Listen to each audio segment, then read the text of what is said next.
Do you own a gun? Does your house have a security system? Do you have anti-theft devices for your computer? Questions like these assume you're at risk and may need protection. But what if you knew all of your precautions are really making you more vulnerable? You can't get rid of fear by fighting it.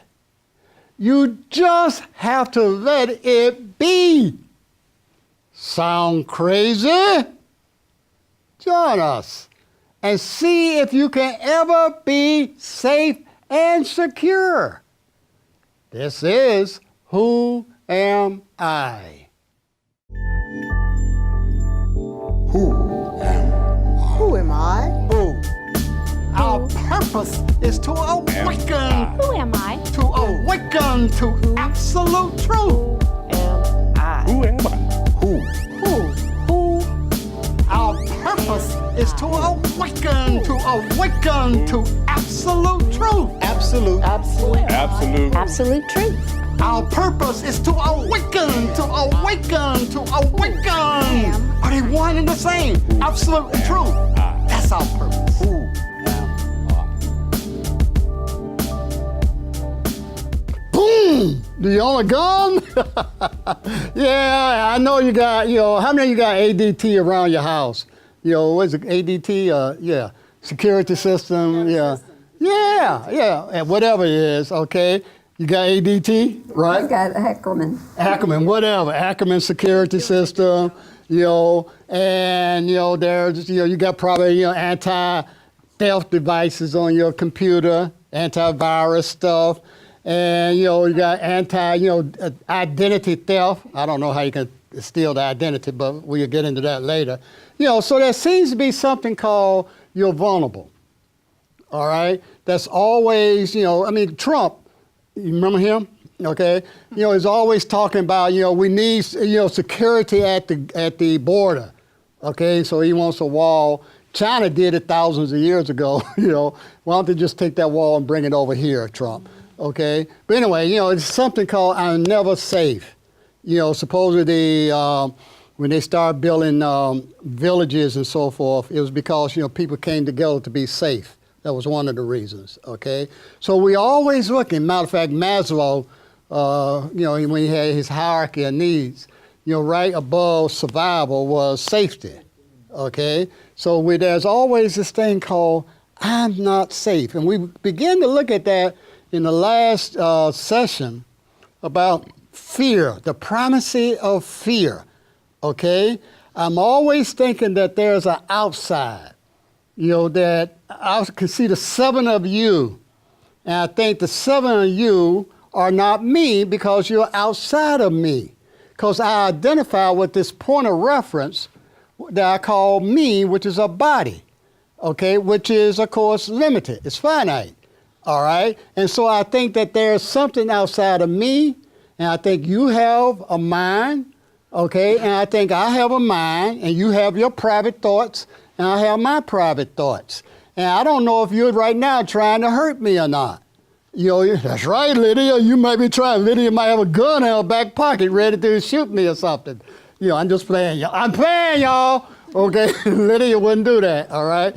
But, Maybe not shoot you, but she could hurt you in another way. Oh, there are many ways you can be hurt, okay? The ego is always, old Sigmund Freud says, I have to protect my ego, okay? He called it ego defense mechanisms. Because he said the basis of, the human mind's anxiety, which is fear, okay? And so he listed a whole bunch of, what he called ego defense mechanisms. And therefore, I'm always making fear real, okay? I'm always saying fear has power. Yeah, Gloria. So fear is nothing more than a thought. That's all it is. There's no reality in fear. Right. And the thought that makes fear seem real is what I was just saying, separation. Course in Miracles says that, Carol, okay? John? But excuse me, isn't it also a control mechanism? Yes. Come on. Why do we suppose to fear God? It's control. Yes, it's a way. I mean, a matter of fact, we make it a virtue. All right, he's a good God-fearing man. All right, because we are afraid of this, and this is what all God is a projection of us, and one of the primary things we project is fear. Okay, I'm always projecting fear, and I will always make somebody the bad guy. Okay, if you take the Jehovah or Allah, he projected something onto Satan and said, Satan's bad and I'm good. Donald Trump says, crooked Hillary. Okay, he's always saying Satan's out there. The bad guy is always out there. That's one of the defense mechanisms and old Sigmund Freud said that, I'm always putting that outside of me. Yeah, by here. In terms of theory, I'm keeping up with you. But I live in a subdivision where 30% of the homes, this is a brand new subdivision, swimming pool, tennis courts, everything. Oh, Mrs. Huxtable. Right. But 30% of the homes have been broken into. Uh-huh. Okay, and I'm a very reserved person. I'm very quiet. It's me and my dog that I was hanging out with. But my intuition told me one day, you're not safe in your home anymore. Then a friend of mine came over, and I don't know why he did this, but the police were in the neighborhood. He goes and he talks to the police, and he comes back and he gives me a neighborhood report. I didn't know about the break-ins. I didn't know that someone about a block away from me had been murdered in my subdivision. Mm. So, of course, I start taking all kinds of measures to be able to at least get out of my house in a short period of time in case somebody came in, not necessarily to kill somebody unless I had to. But I started taking defense mechanisms. So in my world, fear is real. Mm-hmm. It's not theoretical. It's something that I have to deal with because of the state of mind of those people who were breaking into other people's homes and killing people. Mm-hmm. Yeah, as long as you identify as a body, okay, you would think fear is real. All right, like I said, you would think that you'll die. You see death around you. Like you just said, somebody got murdered, okay? Somebody, broke in and stole something from somebody else. Because you think that you are a finite entity. Okay? And that's why the question, who am I, is the most primal, basic question. Is I a human or is I God? Can God fear? Okay? In other words, you defined God in the last session by here. You said God is omnipresent. That word we should really study for the rest of our life. All right? Everywhere present. Okay? That means there's nothing outside of it. All right? But Bahia, Alan, Gloria, Jacques, Carol, Lydia, whoever, once you say I am, you have a name and you have a form. Because if you say you're Bahia, a black female in Atlanta, Georgia, yada, yada, yada, yada, okay, then you're no longer omnipresent. And yes, fear will be present. And yes, you do appropriate things. You don't walk down the street with $100 bills hanging out of your pocket at midnight, particularly in certain areas of Atlanta. Somebody come and knock you over the head, okay, and whatever. That's because you're a body. And you think that there's something called dollar bills. Okay? And those people who are knocking you over the head think that they are bodies and they don't have something called enough dollar bills. Okay? And therefore they're going to rob you. Yeah, Greg. And fear also is not just the tangible things like, the guns and the murders and things like that. Isn't it also the unknown? Yes. Because you can fear people. They've proven that most people fear the unknown than anything. Yes. Yeah. I was thinking about this. Trust. Wasn't there a TV show, Who Do You Trust, or something a long time ago, or something like that? Anyway, I want some assurance, okay, that in the future, I'll get something. Okay? I'm assured that, I can know something. I'll be fairly well predictable about the future. Okay? I know that this floor is ground. Okay? And I can take a step, and I can trust this floor is going to uphold me. Okay? Because I know about, ground and stuff. But that which I know nothing about, how can I trust it? Okay? Because my mind's going to conjure up fear. You're right. That's why we have death, and they got all kind of theories about death. What happens when people die? You got people saying you go to hell, heaven, or reincarnation. They've been all kinds of stuff about it, okay? But they don't know, all right? But yeah, it's the unknown, and the greatest unknown is God. And therefore, we make up all things about God. We even say he wrote a book, okay? Like God could write, okay? To whom would omnipresent write, okay? He could only write to himself if he wanted to write, because that's the only present there is, okay? So, it's this unknown. And I think I can know something. I think I am Alan Carter. I know I'm Alan Carter. I got a piece of paper that proves it. Got a driver's license, and there's a birth certificate in Fayetteville, Tennessee, right, John? That says Alan Carter, son of Robin Ruth Carter, and so forth and so on. Yeah, by here. So really what you're talking about, Dr. Carter, is the mind. The mind as the source of human identity and some of its mechanics. Yes. And a mind that's capable of creating reality and circumstances based upon its beliefs. It appears that to by here. Okay, fine. I won't touch that. Bahia has experiences. Alan has experiences. Every human has experiences. And I think that there are 7 of you sitting out there. I can see, I can hear, my 5 senses verify that I have an experience, and I call that reality. Okay? And so, yes, I will say that this mind, and my mind tells me, because it takes sense data in, and I think my mind's in my head called a brain, in a skull, okay? And that this brain, a little pound and a half of flesh, okay, which has electrical type of stuff, it tells me, all right, that, this is reality. And that's why I put that with caveat in there, And I just got that. And with that, I got the fact that we don't have a mind. Right. Okay. You're totally mindless. Right. But my mind says, that's crap.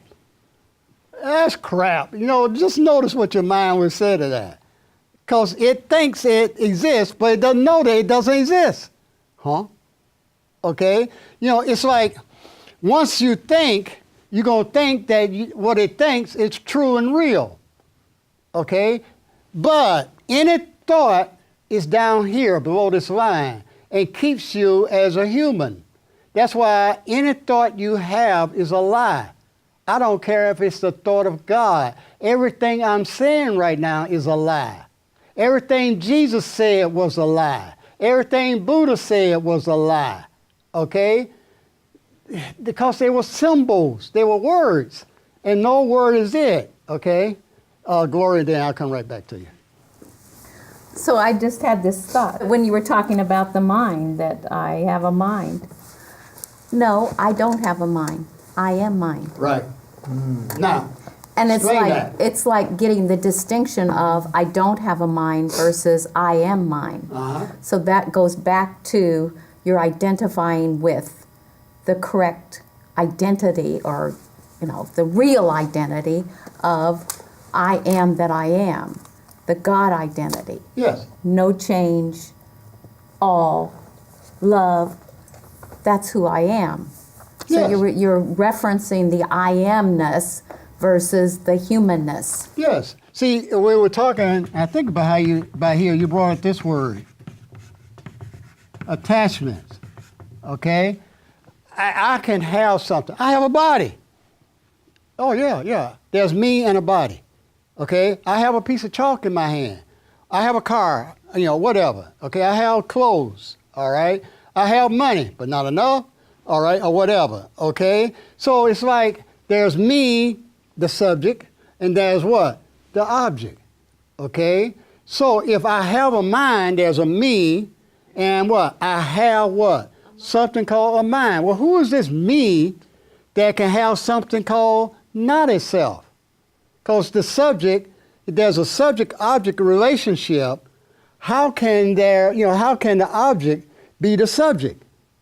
Okay? There's a separation between the subject and object. That's why, as you're saying, Gloria, I am mind, which is what?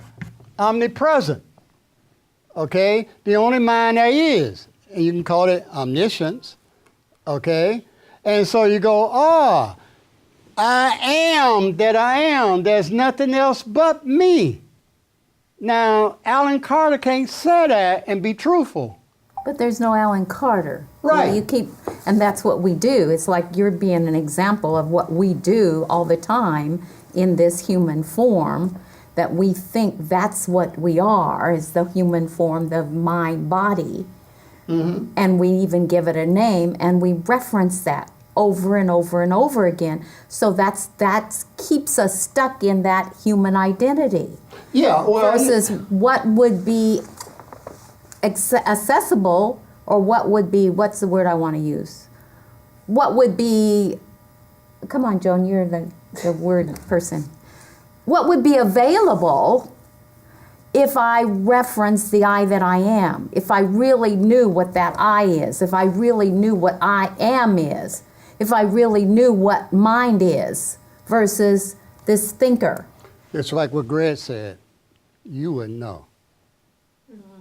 Okay? Well, and no words can really ever know Exactly. that. And that's where it comes back to being still and know. It's like being still and just being. Yes. Just being. Yes. Yeah, John. No, I was just wondering, is that very hard? I mean, it sounds like a real chore. Who says yes? I'm saying it as Yes. because I'm hanging out 99.9% of the time In your mind. in the Yes. human identity area. Right. So that what Gloria just said sounds like a lot of work. Yeah, and that's what your mind was said, because it has to preserve itself. But see, it's no work to just be who you are. Okay? And that's But the work is to be what you're not. Okay? That's why we always, so the Buddha said the first law of life is all of life is suffering. Okay? In Genesis, this God threw Adam and Eve out of the garden and said, you're going to have to, Adam, out of the sweat of your brow, you're going to have to work, and women, you're going to have, babies in pain. In other words, that's the work. You ain't just, being still or at peace, okay? So the human mind, because it's a doing, it always has to do rather than be, okay? And the doing will show up like effort, like work, okay? Sweat of your brow or whatever. But here. I would venture to say that God cannot be what it's not. Right.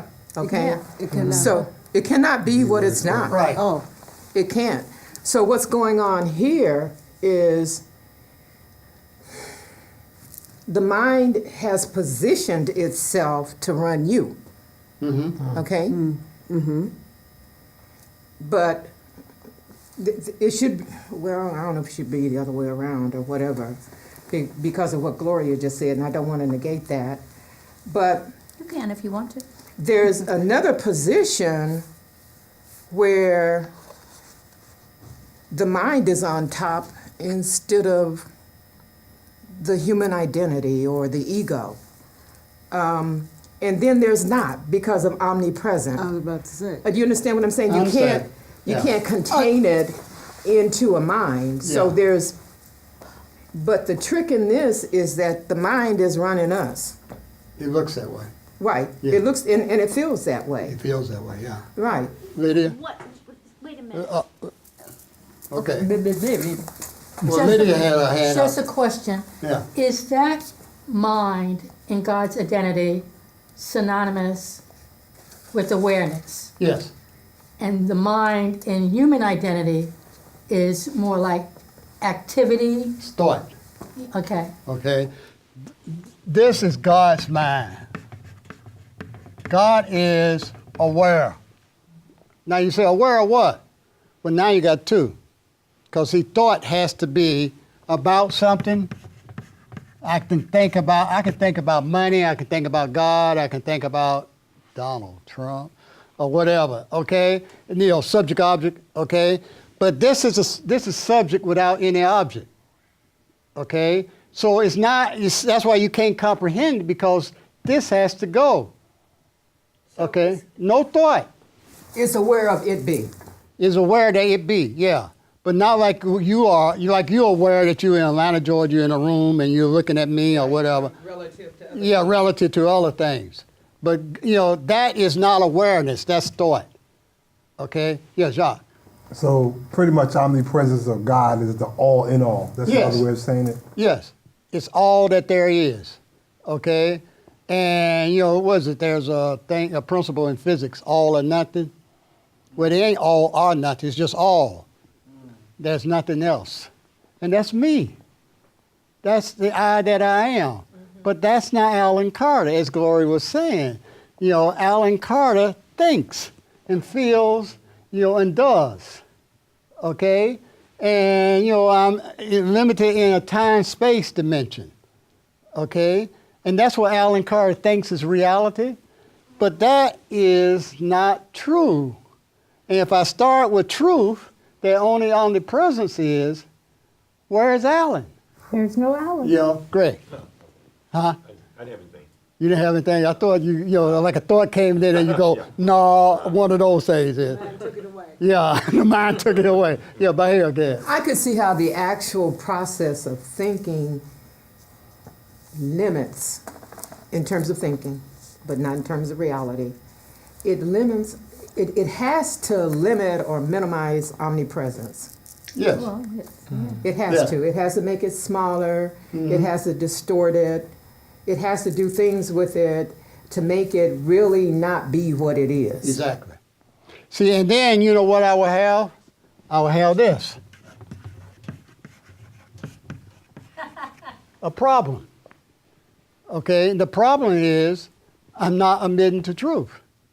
I'm starting off with a lie. That's why anything that's human has to deal with a problem. Even that God in the Bible got a problem. It got Satan to deal with. All right? So that can't be God. All right? But Alan Carter can understand problems. Okay? Alan Carter can say, I don't have enough money. I don't have, whatever. Okay? I got a problem. I got a problem that, we got Donald Trump as president or whatever. Okay? I got that in twice today, didn't I? But anyway, whatever, that you think. I'm a psychologist.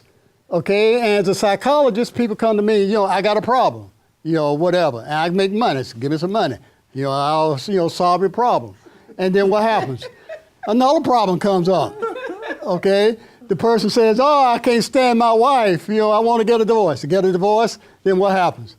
Another problem. I got another wife, and oh boy, she's worse than wife number one, or whatever, okay? And it goes on and on and on and on. All right? That's the mind's way of making sure that fear seems real, okay? And that God, as you're saying, is not. That the omnipresent is not. Yeah, Gloria. And it sounds from what you're just saying, that's all it is everything below the line isn't. Right. And we keep operating on it is.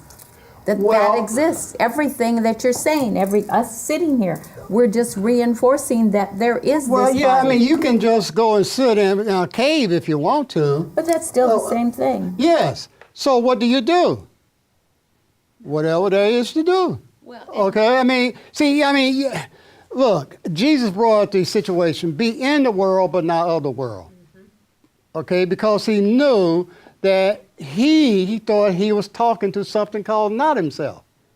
All right? If he did think that. Okay? We don't know. But he was speaking. But once you speak, you have this thing called another. All right? And once you have another, that means that you're now saying there's not omnipresence. Okay? So, yes, what we're doing here is stupid. Yes, it's not real. It's not the real thing. But see, it takes with the advantage of it, it takes the, quote, anxiety, the fear, and all that. It can minimize it some. Okay? Because now I realize, what do you think Jesus was doing if he was doing anything? Because I think there's a Jesus who's not me, which is really, again, a lie. Okay? But, he wasn't trying to die for my sins. That doesn't make any sense. If God is omniscient and omnipresent, he was really, I'm just making all this up, I'm making assumptions, okay? But if he was truly going within himself, he was realizing, he said, what do I do next? I think I'll have me a dinner. Hey, Judas, why don't you go tell those guys to come and arrest me? Let's see, I got to go on a cross. Okay, yeah, I think I'll get on a cross. No big deal. I can't die. That's the next thing for me to do, okay? So, in other words, you do whatever that comes to do. And you can extract a lot of things so you can get rid of psychologists. So if someone's breaking into my house, I do whatever there is to do. Yeah, you might shoot them. I might shoot them. Oh, okay. You might let them have everything. Or whatever. It's like, but isn't fear going to show up in all those? If you said so. Yeah. And again, I just got the sign that, I'm fearing that we will go over time, all right? So I am gotten the word that, time appears real. And so I operate, as if time is real, even though it isn't, okay? So you do, some things that, you don't rob banks or whatever, okay? So, in this world, we will put a comma in this seemingly discussion, and we will begin to look and see, is there anything that I can really, truly fear? Can I ever be safe? And who's this I that thinks that fear is real? Thank you. Living Truth 365 is proud to support Dr. Alan Carter and the Who Am I television show. Please visit our website at livingtruth365.org to find out more about our services, classes, and community support. We invite you to visit with us and share our journey in truth. People often ask me, what do I mean when I say, if God is all, humans cannot exist? If God is the infinite, there was never a creation. If God is, then you aren't. You see, if God is all, nothing can be added and nothing can be taken away. So let me ask you, are you ready to let God be all? Join Dr. Alan Carter Saturday, March 30th. Register at dralancarter.com.